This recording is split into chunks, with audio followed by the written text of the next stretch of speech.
لیکن آپ کا نام ہے سید عبد القادر جیلانی، لیکن رضی اللہ تعالیٰ عنہ نہیں کہیں گے، آپ ایک پوائنٹ کی ہم کو عروج کرنا پڑے گا، آپ کہیں گے رحمت اللہ علیہ، سمجھے؟ تو اسٹامپ ہو چکا ہے۔ اگر اس کے خلاف ہم کریں گے تو بھیا یہ شریعت نہیں ہوگی مگر ہماری جہالت ہوگی، سمجھا؟ یہ قانون کے خلاف ہوگا۔ اب جو سمجھاتے ہیں تو کہتے ہیں صاحب ہماری مرضی، تو یہ اللہ کا جو ہے فَاذْكُرُونِي أَذْكُرْكُمْ وَاشْكُرُوا لِي وَلَا تَكْفُرُونِ، تم مجھے یاد کرو میں تمہیں یاد کروں گا۔ اب وحدانیت آپ کو بتانی ہے۔ عین الہدایہ جلد پہلی صفحہ نمبر 4 عقائد کے بیان میں لکھا ہے کہ اللہ کی کسی صفت کو مخلوق کی کسی صفت سے ملایا تو کافر ہو جائے گا، سمجھا؟ اللہ میں جو صفات ہیں وہ کسی اور میں ثابت کرنا شرک ہے۔ مظاہرہ کی جلد پہلی صفحہ نمبر 41 کتاب الایمان میں تفسیر عزیزی کے حوالے سے لکھا ہے کہ شرک شریعت میں اس کو کہتے ہیں کہ جو صفات باری تعالیٰ میں خصوص اور مخصوص ہیں وہ کسی غیر میں ثابت کرے، دوسرے میں ثابت کرے۔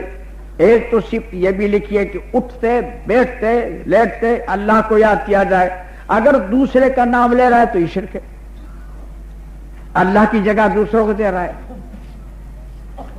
علم آپ کو بھی ہے، علم ہم کو بھی ہے، علم چرند پرند کو بھی ہے، علم درندوں کو بھی ہے، شام کو اپنے اپنے گھونسلے میں چلے جاتے ہیں اور صبح میں کہاں روزی ملے گی ان کو معلوم ہے، وہاں چلے جاتے ہیں، اپنے بچوں کے بھی روزی لاتے ہیں۔ ہاں، علم سب کو ہے۔ مخلوق کا جو علم ہے وہ محدود اور اللہ کا علم لامحدود۔ اب اللہ کے علم کے برابر کسی اور کے علم کو اگر ثابت کر رہا ہے تو کافر۔ اب کچھ ہمارے مسلمان محترم ایسے ہیں کہ حضور صلی اللہ علیہ وسلم کو علم غیب ثابت کرنا فخر سمجھتے ہیں، اس کے لیے ضد کرتے رہتے ہیں، اکھڑتے رہتے ہیں، حالانکہ قرآن کریم کے 20ویں پارے میں سورہ نمل کے 5ویں رکوع میں 65 نمبر کی آیت ہے، قُلْ لَا يَعْلَمُ مَنْ فِي السَّمَاوَاتِ وَالْأَرْضِ الْغَيْبَ إِلَّا اللَّهُ۔ کل بڑی اہمیت رکھتا ہے، میرے میں کہہ دو کہ زمین و آسمان میں کوئی بھی غیب نہیں جانتا سوائے خدا کے۔ یہ قرآن کریم کی آیت ہے۔ بات ہی ختم ہو گئی، اب کیا سوال رہا جی؟ آگے فرمایا وَمَا يَشْعُرُونَ أَيَّانَ يُبْعَثُونَ، اور کسی کو یہ بھی معلوم نہیں کہ ہم ان کو دوبارہ کب کھڑے کریں گے، یہ کسی کو معلوم نہیں۔ غیب کے بارے میں حنفیہ کا عقیدہ ہے۔ عین الہدایہ بہت بڑی کتاب ہے، 5000 اس کے صفحے ہیں۔ عین الہدایہ جلد پہلی صفحہ نمبر 60 عقائد کے بیان میں لکھا ہے کہ بدعا ہو کہ انبیاء علیہ الصلوۃ والسلام کو علم غیب نہیں تھا، لیکن مختلف اوقاتوں میں اللہ تعالیٰ نے ان کو اطلاع دے دی، اور علماء حنفیہ نے تشریح کر دیے، یعنی خلاصہ کر دیا ہے کہ جو کوئی حضور صلی اللہ علیہ وسلم کو علم غیب ثابت کرے وہ کافر ہے، یعنی کیا کی بات۔ اچھا، اگر حضور سے علم غیب جانتے تھے تو پھر وحی کے آنے کی کیا ضرورت بتائیے؟ جو محمد جانتے خدا جانتے خدا جانتے محمد جانتے، پر وحی کے چکر کاٹنے کی کیا ضرورت پڑ گئی بتائیے؟ اب کون سمجھاوے ان محترموں کو؟ بوستان عارفین صفحہ نمبر 310 پر یہ بات لکھی ہے کہ 23 سال کے عرصے میں 24,000 مرتبہ ہی اتری ہے۔ یہ کہہ تو آئی، کیوں آنے کی ضرورت پڑ گئی؟ تب نہیں مانے اس کا تو دنیا میں کوئی علاج نہیں، سمجھایا جائے گا قرآن و حدیث ہے، سمجھا؟ اس کے علاوہ دوسرا کوئی سمجھانے کا راستہ ہے نہیں، سمجھا؟ دیکھتے ہم بھی ہیں، دیکھتے چرند پرند بھی ہیں، مچھر مکھی بھی دیکھتی ہے، مچھلی بھی دیکھتی ہیں، لیکن دنیا عالم کا دیکھنا محدود اور اللہ کا دیکھنا لامحدود۔ اب اللہ جیسا کسی اور کو دیکھنے والا اگر تسلیم کر رہا ہے تو یہ شرک ہے۔ سنتے ہم بھی ہیں، سنتے چرند پرند بھی ہیں، جانور بھی سنتے ہیں، سب بھی سنتے ہیں، لیکن ہمارا سب کا سننا محدود اور اللہ کا سننا لامحدود۔ اب اللہ کی طرح کسی اور کو سننے والا سمجھ رہا ہے تو شرک ہے، یہ بات یعنی ان باتوں میں اللہ واحد ہے، ان کا کوئی شریک نہیں، سمجھے؟ اس طرح کسی اور کو اگر تسلیم کر رہا ہے، نبی کو، ولی کو، دیو کو، دیوی کو، کسی کو بھی، تو یہ شرک ہے۔ روزی ہم بھی اپنے بچوں کے لیے کماتے ہیں، اور روزی پرندے بھی اپنے اپنے بچوں کے لیے لے جاتے ہیں، لیکن ہماری جو رجا کی ہے محدود اور اللہ کی رجا کی لامحدود۔ اب اللہ کی رضا کی کے برابر کسی اور کو رجا سمجھ رہا ہے دینے والا، تو اس کا نام شرک ہے۔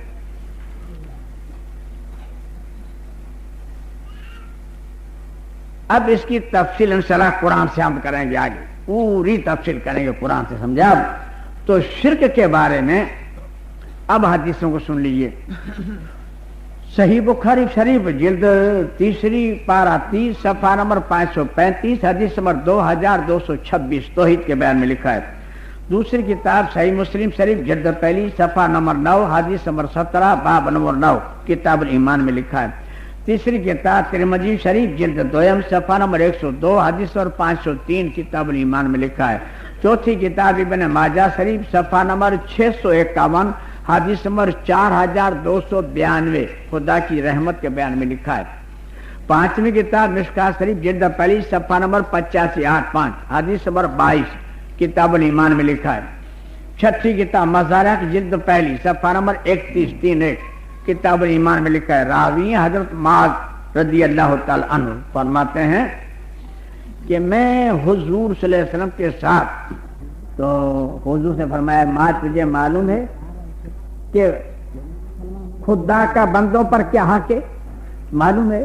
تو میں نے کہا اللہ اور اس کے رسول صلی اللہ علیہ وسلم جانے۔ تو حضور سے فرمایا کہ اللہ کا بندوں پر یہ حق ہے کہ بندے اللہ کی ذات میں کسی کو شریک نہ کریں، اور جب بندہ شرک نہ کرے تو پھر بندے کا اللہ پر کیا حق ہے معلوم ہے؟ تو میں نے کہا اللہ اور اس کے رسول صلی اللہ علیہ وسلم جانے۔ تو حضور سے فرمایا پھر بندے کا اللہ کے اوپر یہ حق ہے کہ اللہ تعالیٰ اس کے اوپر عذاب نہ کرے۔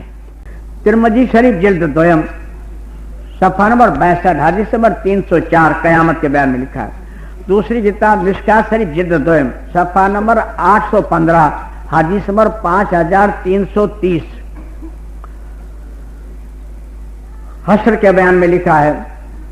تیسری کتاب مزارع کی جلد 4 کی پہلی جلد صفحہ نمبر 407 حشر کے بیان میں لکھا ہے۔ راوی حضرت عوف بن مالک رضی اللہ تعالیٰ عنہ فرماتے ہیں کہ حضور صلی اللہ علیہ وسلم نے فرمایا کہ ابھی ایک فرشتہ آیا تھا، اور مجھے 2 باتوں میں سے ایک بات کو قبول کرنے کے لیے حکم دیا کہ یا رسول اللہ صلی اللہ علیہ وسلم، یا تو آپ کی آدھی امت جنت میں جائے آدھی جہنم میں جائے، اس کو آپ قبول کر لیں، یا آپ شفاعت کو قبول کر لیں۔ تو حضور سے فرمایا کہ میری آدھی امت جنت میں جائے آدھی امت جہنم میں جائے، اس کو میں قبول نہیں کرتا، میں تو شفاعت کو قبول کرتا ہوں، پھر جتنی بھی ہوگی کر لوں گا۔ پھر صحابہ کرام رضی اللہ تعالیٰ عنہ کی طرح مخاطب و فرمایا تمہیں معلوم ہے میری شفاعت کن لوگوں کے لیے ہے؟ میری شفاعت ان لوگوں کے لیے ہے جنہوں نے اپنی زندگی میں شرک نہیں کیا ہوگا۔ یہ حدیث تھی، آیات کریمہ کو سنیے۔ قرآن کریم کے 7ویں پارے میں سورہ انعام کے 9ویں رکو میں 82 نمبر کی آیت ہے، الذین آمنوا ولم یلبسوا ایمانہم بظلم اولئک لہم الامن وہم مہتدون۔ جو لوگ ایمان لائے اور ایمان کو شرک کے ساتھ خلط ملط نہیں کیا، یہی ہدایت والے ہیں، یہی راہ راست والے ہیں۔ سمجھے آپ؟ تفسیر ابن کثیر پارہ 1 صفحہ نمبر 74 سورہ بقرہ کا 3 رکوع 21 نمبر کی آیت کی تفسیر میں لکھا ہے، حضرت طفیل بن سنجرہ رضی اللہ تعالیٰ عنہ کو خواب آیا۔ فرماتے ہیں کہ میرے خواب آیا کہ میں قیامت میں جا رہا ہوں، قیامت کا میدان ہو چکا، تو یہودی بیٹھے ہوئے تھے، تو میں نے کہا تم کتنے اچھے آدمی ہو، لیکن تم نے عزیر علیہ السلام کو خدا مان لیا۔ تو یہودیوں نے کہا آپ بھی تو اچھے ہیں، لیکن بچے تو آپ بھی نہیں، آپ بھی تو کہتے ہو اللہ چاہے محمد چاہے ہوگا۔ تو میں آگے چلا گیا، جواب نہیں دیا۔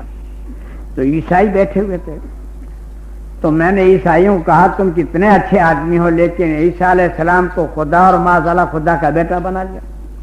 تو انہوں نے کہا آپ بھی تو اچھے ہو، لیکن بچے تو آپ بھی نہیں ہو، آپ بھی تو کہتے ہو اللہ چاہے محمد چاہے ہوگا۔ میری آنکھ کھل گئی، میں نے یہ خواب اپنے کچھ دوستوں کو بیان کر دیا، یہ بات محمد صلی اللہ علیہ وسلم تک پہنچ گئی۔ تو حضور صلی اللہ علیہ وسلم مجھے بلایا اور بلا کر کہا اے طفیل آپ کو ایسا ایسا خواب آیا؟ میں نے کہا ہاں یا رسول اللہ ایسا خواب آیا، اور آپ نے اپنے دوستوں کو بیان بھی کر دیا؟ میں نے کہا ہاں یا رسول اللہ صلی اللہ علیہ وسلم بیان بھی کر دیا۔ حضور صلی اللہ علیہ وسلم ممبر پہ تشریف لے گئے، اللہ کی حمد و ثنا بیان کی اور فرمایا کہ دیکھو حضرت طفیل رضی اللہ تعالیٰ عنہ کو ایسا ایسا خواب آیا۔ میں ان بات اور اپنوں نے کچھ دوستوں کو بیان بھی کر دیا، میں ان باتوں سے روکنے کے لیے سوچ رہا تھا مگر فلا فلا کام کے بنا پر نہ کہہ پایا۔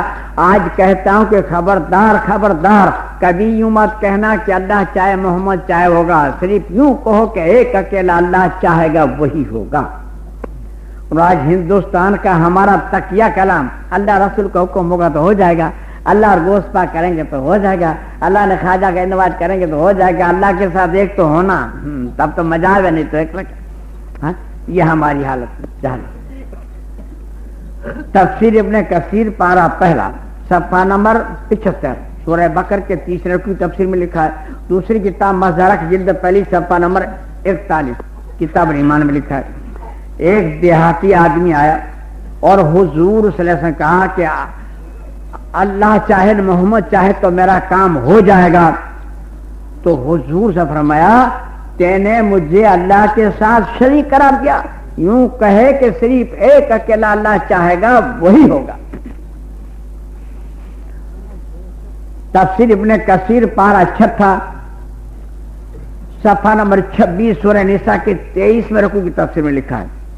دوسری کتاب سیرت النبی صلی اللہ علیہ وسلم جلد 4 صفحہ نمبر 424 پر لکھا ہے۔ ایک دیہاتی آدمی آئے حضور صلی اللہ علیہ وسلم کے پاس اور کہا کہ اے ہم سب سے بہتر، اے ہم سب سے اچھے، اے ہم سب سے بہتر کے صاحبزادے، اے ہم سب سے اچھے کے صاحبزادے۔ کہنے والے کو غلط تو نہیں کہا، بالکل صحیح کہا، لیکن حضور صلی اللہ علیہ وسلم نے کیا جواب دیا؟ اے لوگو اپنی زبان کو کنٹرول میں رکھو، دیکھو شیطان تم کو ادھر ادھر بہکا نہ دے، میں اللہ کا بندہ اور اس کا رسول اور محمد بن عبداللہ ہوں، اس کے علاوہ کچھ بھی نہیں۔ حالانکہ آپ خدا نہیں تھے، اس کے بعد آپ جو درجہ دینا چاہے دے سکتے ہیں، لیکن حضور صلی اللہ علیہ وسلم نے اس سختی کے ساتھ روکا ہے ہم کو۔ صحیح بخاری شریف جلد پہلی پارہ پہلا صفحہ نمبر 70 حدیث نمبر 237 وضو کے بیان میں لکھا ہے۔ دوسری کتاب ترمذی شریف جلد 2 صفحہ نمبر 290 حدیث نمبر 1246 دعا کے بیان میں لکھا ہے۔ راوی حضرت برہ رضی اللہ تعالیٰ عنہ فرماتے ہیں کہ حضور صلی اللہ علیہ وسلم نے مجھے ایک دعا سکھلائی اور سوتے وقت اس کو پڑھ کے سو جایا کرو۔ میں نے اس دعا کو یاد کر لی اور حضور صلی اللہ علیہ وسلم کو سنانے کے لیے جب میں بیٹھا تو اس میں ایک لفظ تھا وا نبی کا، اس کو میں نے پڑھ دیا وا رسول کا، وا نبی کا کو وا رسول کا میں نے پڑھ دیا۔ تو حضور صلی اللہ علیہ وسلم میرے سینے پر پیار کا گھونسا مارا اور فرمایا کہ وا نبی کا پڑھو۔ آج تو نبی کو رسول پڑھو گے، کر رسول کو نہ جانے کیا پڑھو گے۔ جیسی ہم تعلیم دیں اس سے نہ ایک انچ آگے ہٹو نہ پیچھے ہٹو۔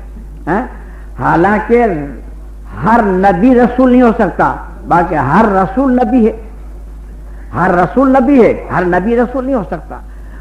رسول اس کو کہیں گے جس پر کتاب نزول ہوئی ہے، تو نبی بھی ہے اور رسول بھی ہے، اور نبی اس کو کہیں گے صرف وہی اتری ہو کتاب نزول نہ ہوئی، نہ صحیفہ اترا ہو، اس کو نبی کہیں گے۔ تو نبی کا درجہ چھوٹا ہے، رسول کا درجہ بڑا ہے۔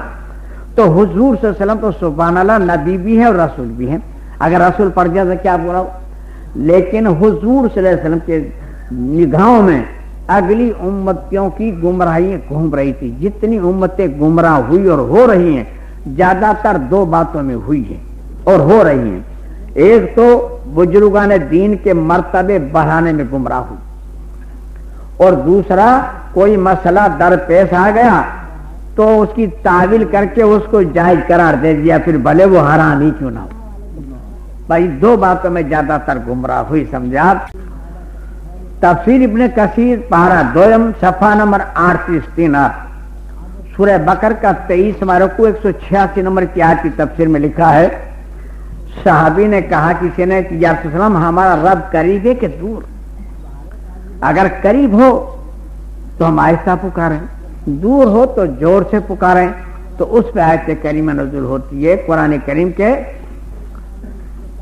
دوسرے پارے میں سورہ بقرہ کے 23 نمبر 186 نمبر کی آیت ہے, وَإِذَا سَأَلَكَ عِبَادِي عَنِّي فَإِنِّي قَرِيبٌ أُجِيبُ دَعْوَةَ الدَّاعِ إِذَا دَعَانِ فَلْيَسْتَجِيبُوا لِي وَلْيُؤْمِنُوا بِي لَعَلَّهُمْ يَرْشُدُونَ.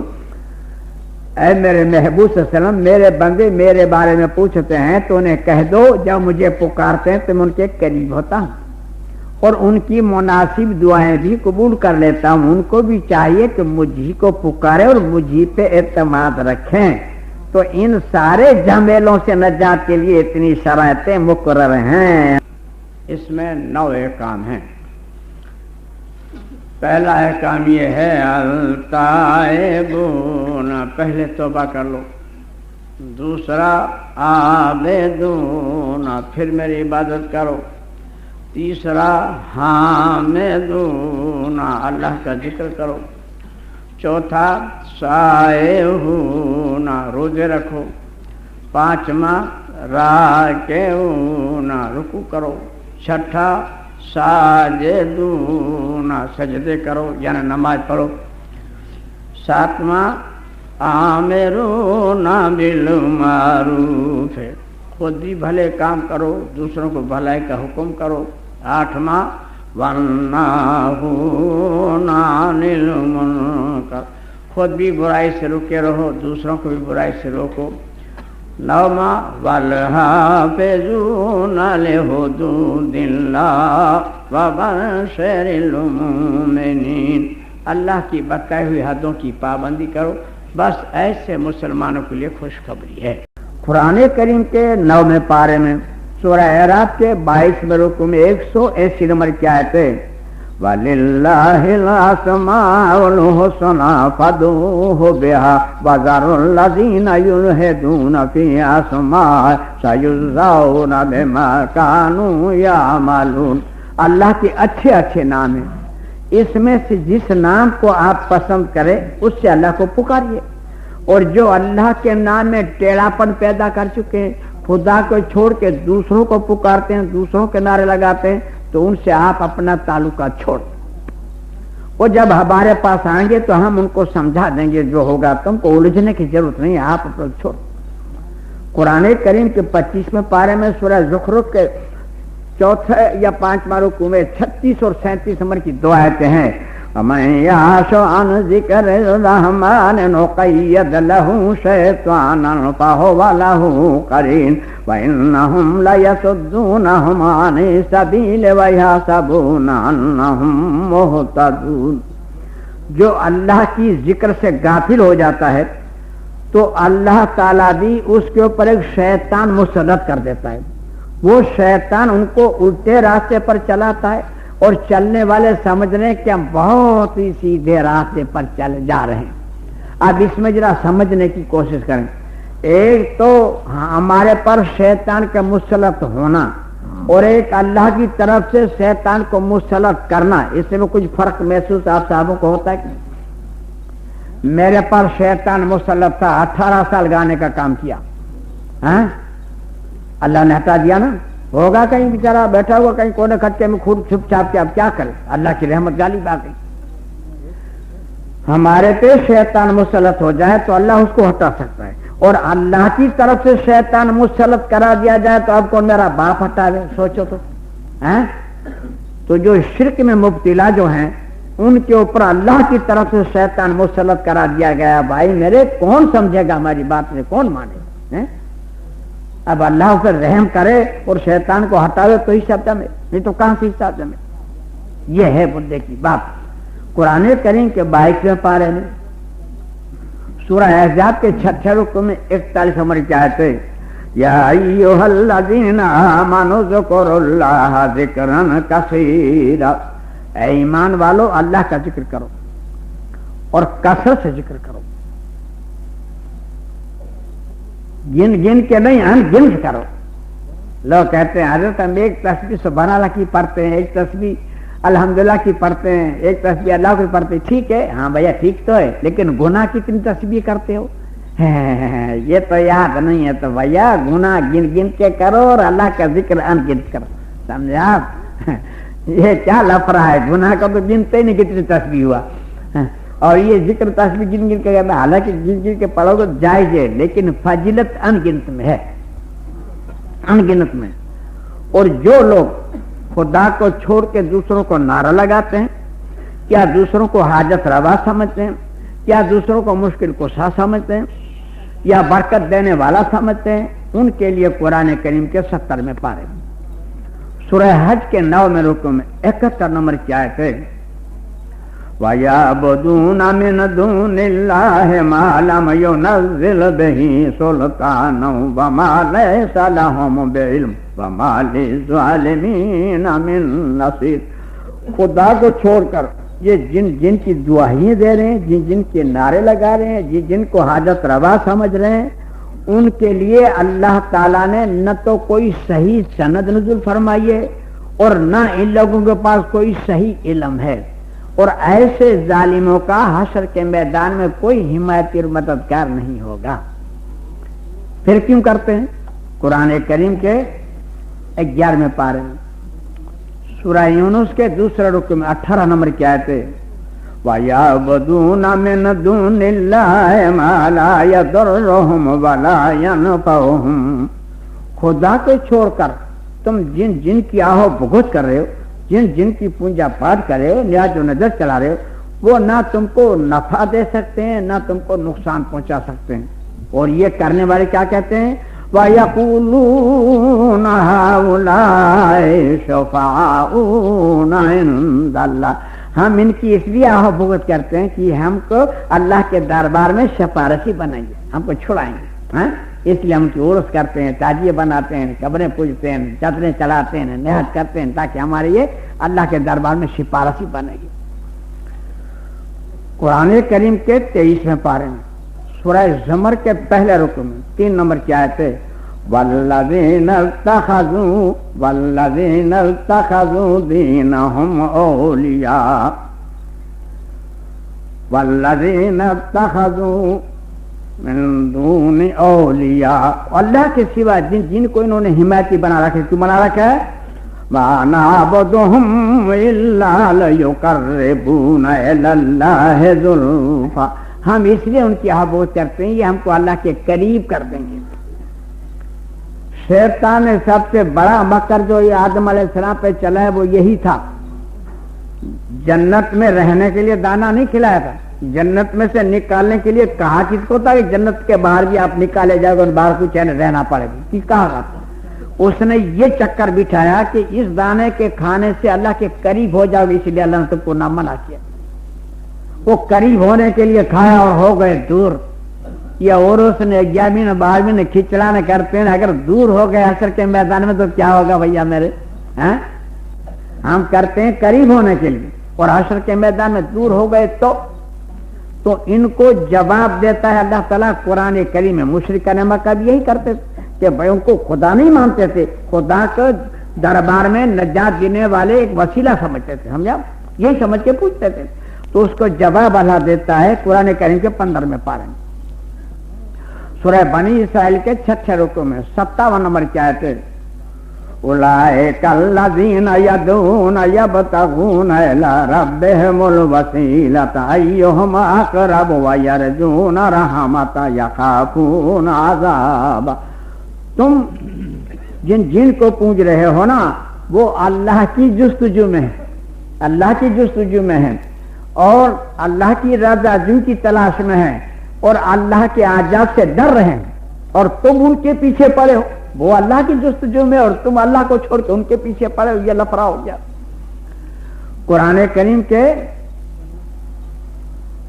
9ویں پارے میں سورہ اعراف کے 24ویں رکوع میں 1-9-4 نمبر کی آیت ہے، ان الذین تدعون من دون اللہ عباد امثالکم، خدا کو چھوڑ کر جن جن کو تو پوجا پاٹ کرے، جن جن کے آہ بھگت کرے، وہ تم ہی جیسے بندے تھے، عباد جن کی عبادت کرے، امثالکم تم جیسے تھے، جیسے تم ویسے وہ تھے، وہ میری عبادت کرتے تھے، تم مجھے چھوڑ کے ان کے پیچھے پڑ گئے اور تمہارا اتنا فرق پڑ گیا۔ فادعوہم، نہیں مانتے تو پکار دیکھو، فَلْيَسْتَجِيبُوا لَكُمْ، ان کو بھی چاہیے تمہاری مدد کریں، ان كُنتُمْ صَادِقِينَ، سچے ہو تو آؤ میدان میں چلو۔ صحیح بخاری شریف جلد 2 پارہ 20 صفحہ نمبر 629 حدیث نمبر 2022 سورہ نوح کی تفسیر میں لکھا ہے، راوی عبداللہ ابن عباس رضی اللہ تعالیٰ فرماتے ہیں کہ عرب میں جتنے بت تھے، حضور سے فرمایا عرب میں جتنے بت تھے وہ سب کے سب نوح علیہ الصلوۃ والسلام کی اولیاء اللہ کی مورتی تھی۔ جب وہ بزرگان دین مر گئے تو شیطان نے ایسی پٹی پڑھائی کہ ان کے نام کی مورتیاں بنا لو تاکہ دیکھ دیکھ کے تم کو عبادت کا شوق ہو، تو بنا لی لوگوں نے، مگر کسی نے ان کی عبادت نہیں کی۔ جب وہ زمانہ ختم ہو گیا، علم اٹھ گیا، جہالت آ گئی، تو شیطان نے یہ پٹی پڑھائی کہ تمہارے بڑے بڑے تو ان کو پوچھتے تھے تم کہاں جا رہے، اس طرح سے بت پرستی پھیلی، اور عرب سے بت پرستی ہندوستان میں آئی ہے، اس کے نمبر 1 بھی اب عرب والے ہیں، سمجھا؟ ہندوستان سے ادھر نہیں گئی، وہاں سے یہاں آئی ہے، سمجھا؟ آج قرآن ہم کو یہ بتا رہا ہے کہ عیسیٰ علیہ السلام اللہ کے رسول تھے، حضرت مریم رضی اللہ تعالیٰ عنہ کی نیک بندی تھی، لیکن عیسائی دونوں کی مورتی بنا کے پوج رہے ہیں۔ اگر قرآن نہیں بتا تو ہم کو کیسے پتہ چلتا، سمجھا؟ تو یہ جتنے پوجے جا رہے ہیں، چاہے پتھر کی شکل میں پوجے جائیں یا لکڑے کی شکل میں پوجے جائیں یا قبر کی شکل میں پوجے جائیں، مورتی کی شکل میں پوجے جائیں یا غیر مورتی کی شکل میں، تمام بزرگان دین کو پوجے جا رہے ہیں، کسی نہ کسی نام سے پوجے جا رہے ہیں، اور جس کو پوج رہے ہیں وہ کسی زمانے کا بزرگ ہوگا، اس میں کوئی شک نہیں، سمجھا؟ اس لیے جتنے بھی ہوئے ہیں کوئی نہ کوئی درجہ رکھتے ہیں۔ قرآن کریم کے 22ویں پارے میں سورہ فاطر کے 3 رکوع میں 24 نمبر کی آیت ہے، اِنَّا أَرْسَلْنَاكَ بِالْحَقِّ بَشَارًا وَنَذِيرًا وَإِن مِّنْ أُمَّةٍ إِلَّا خَلَا فِيهَا نَذِيرٌ، اے میرے میں بس آپ کو حق کے ساتھ خوشخبری اور ڈر سنانے والا بنا کے بھیجا ہے، اور دنیا کا کوئی ایسا خطہ نہیں جہاں پر ہم نے ڈر سنانے والا نہ بھیجا، یا تو نبی پہنچا یا نبی علیہ الصلوۃ والسلام کے کوئی بزرگان دین پہنچے، تو انہی کو لوگ پوج رہے ہیں، انہی کو پوجتے ہیں۔ اب جن کو ہم پوج رہے ہیں چاہے قبر کی شکل میں ہو یا پتھر کی شکل میں ہو، اب اس کو فیصلہ قرآن دیتا ہے، اس کو سوچ لیجیے، سن لیجیے۔ قرآن کریم کے 14ویں پارے میں سورہ نحل کے 2 رکوع میں 20 اور 21 نمبر کی 2 آیتیں ہیں، وَالَّذِينَ يَدْعُونَ مِن دُونِ اللَّهِ لَا يَخْلُقُونَ شَيْئًا وَهُمْ يُخْلَقُونَ، تم جن جن کو پوج رہے ہو ان کو ہم نے پیدا کیے ہیں، انہوں نے کوئی شے نہیں پیدا کی، چاہے کتنا ہی بڑا بزرگ ہو، چاہے نبی ہو، چاہے ولی ہو، چاہے دیو ہو، چاہے دیوی ہو، چاہے پیر ہو یا پیغمبر ہو، اس کو ہم نے پیدا کیا ہے، اس کو ہم نے بنایا، اس نے کوئی چیز نہیں بنائی ہے۔ یہ 20 نمبر کیا تھے، کسی نے فرمایا اموات غیر احیاء، وہ تو مر چکے ہیں، زندہ بھی نہیں، بات ختم ہو گئی، اب تو دوسروں کی ڈیوٹی لگی ہوئی ہے، تم کس چکر میں ہو؟ مر چکے ہیں، مرنے کا اطلاع کس پر آئے گا؟ پتھر پہ آئے گا یا بزرگان دین پہ آئے گا؟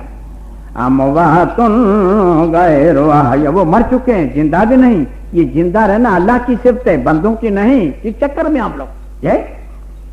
یہ صفت اللہ کی ہے، اس لیے دوسرا نہیں ہے۔ وما یشعرون ایان یبعثون، اور ان کو یہ بھی پتہ نہیں کہ قیامت کب آنے والی ہے اور وہ کب کھڑے کیے جائیں، ان کو یہ بھی پتہ نہیں۔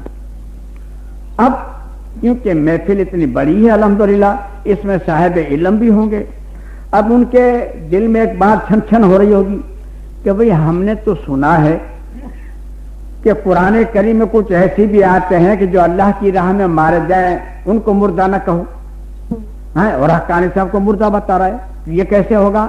تو ان کو بھی سن لیجئے تاکہ مسئلہ صاف ہو جائے، بالکل سمجھے۔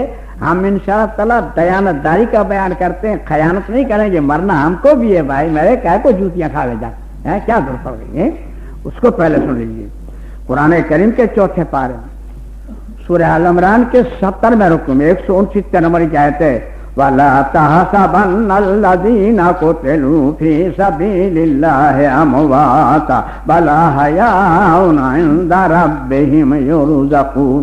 جو اللہ کی راہ میں مارے جائیں وہ زندہ ہیں، انہیں مردہ نہ کہو، اور ان کو اللہ کی طرف سے روزی دی جاتی ہے۔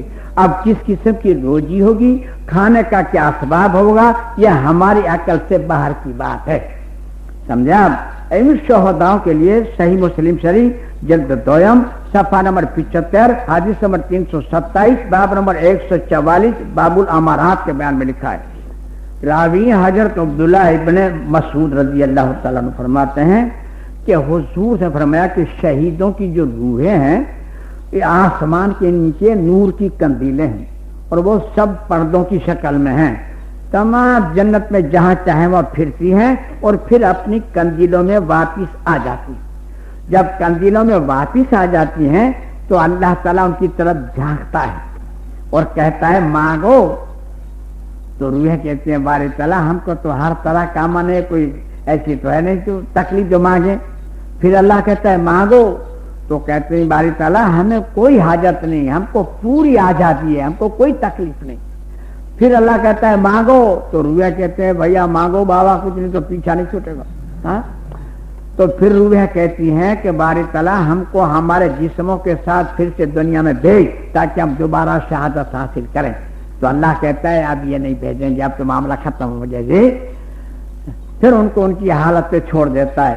تو جب یہ شہداء زندہ ہیں تو کافر کہاں مر گئے ہیں؟ یوں تو وہ بھی زندہ ہیں۔ مشکات شریف جلد پہلی صفحہ نمبر 102 حدیث نمبر 118 عذاب قبر کے بیان میں لکھا ہے۔